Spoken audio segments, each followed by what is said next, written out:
Buonasera, bentrovati col notiziario di Prealpina.it. È il giorno del dolore a Varese. Questo pomeriggio i funerali di Valentina Di Mauro, la 33enne, uccisa lunedì scorso dal compagno a Cadorago, in provincia di Como. Vediamo il servizio di Paolo Grosso, le immagini sono di Roberto Genuardi dell'agenzia Blitz. Il sorriso di Valentina arrivava sempre prima di lei e anche in cielo il suo sorriso l'ha preceduta. Ci sarà tempo per cercare la giustizia. Qui vogliamo ricordare la sua gioia contagiosa e la sua generosità. L'ha detto oggi pomeriggio il parroco di Bizzozero, don Marco Casale, durante i funerali di Valentina Di Mauro, la 33enne varesina uccisa a coltellate una settimana fa a Cadorago, nel Comasco, dal compagno Marco Campanaro. Funerali celebrati nella chiesa di San Carlo alla presenza dei familiari e di tantissimi amici della giovane. Davanti a una violenza tanto cieca, ingiustificata e inaspettata, ci sentiamo impotenti, ha detto ancora Don Marco, ma oggi chiediamo al Signore di conservarci nel cuore tutto il bene e il bello di Valentina. Fuori dalla chiesa, dopo la disperazione di mamma Franca, un lancio di palloncini bianchi verso il cielo e un grande applauso.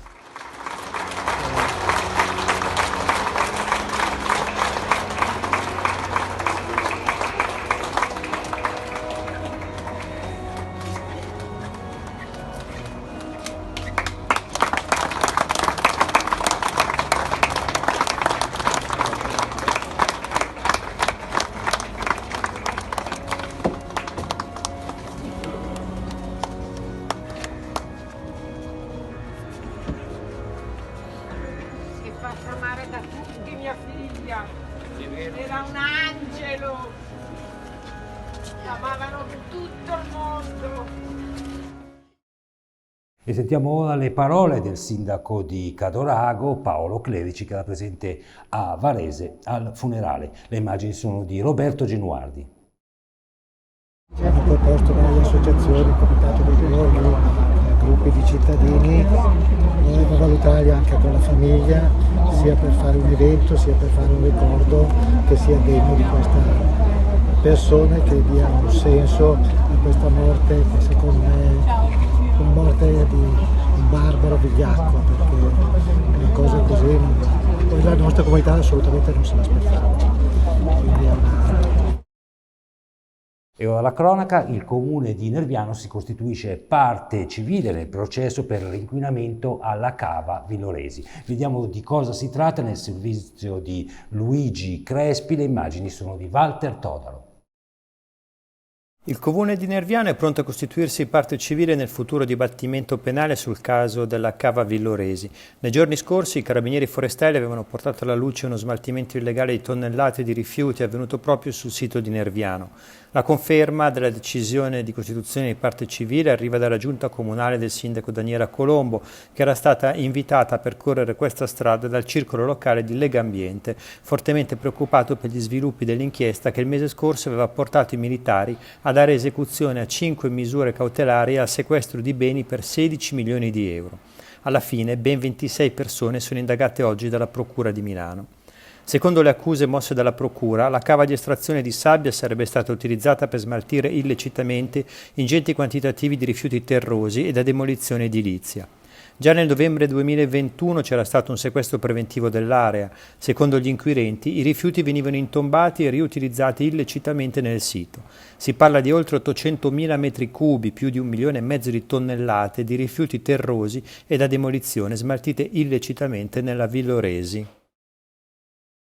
E ora spostiamoci sui monti dell'Ossola, salvato dal soccorso alpino un gruppo di alpinisti inglesi. Vediamo il servizio di Marco De Ambrosis.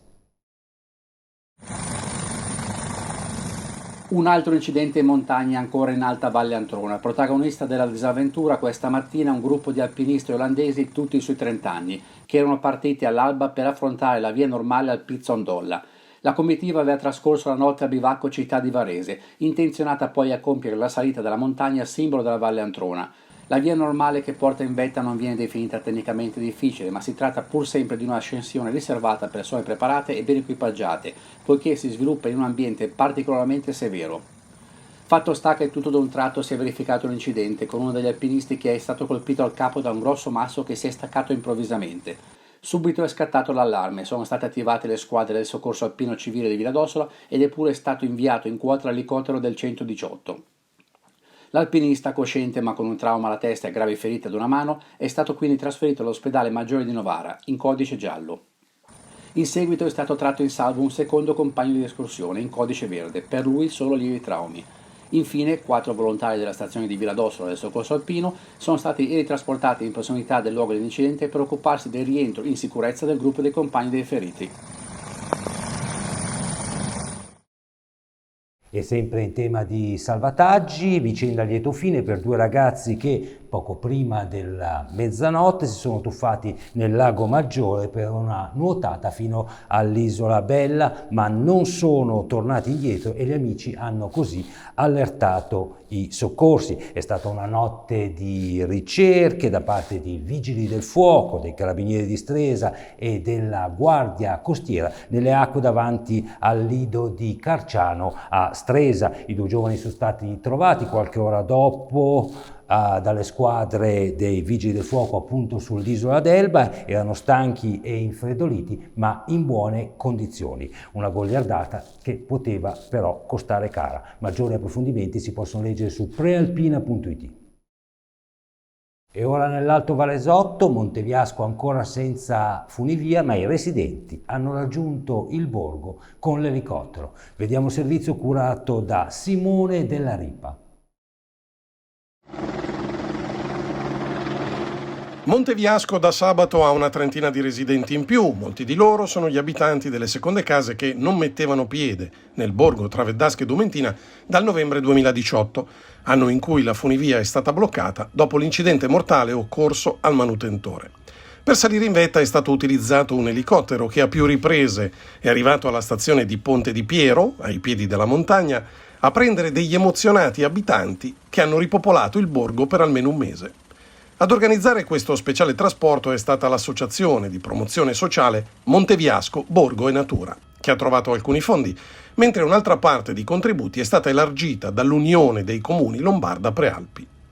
Molta è stata l'emozione all'arrivo, in attesa di vedere al prossimo volo, che è organizzato per il 17 agosto prossimo, altri vicini di casa arrivare lì, dove per 4 anni circa, a dare una grossa mano ai 7 residenti, ci hanno pensato i carabinieri della compagnia di Dumezza.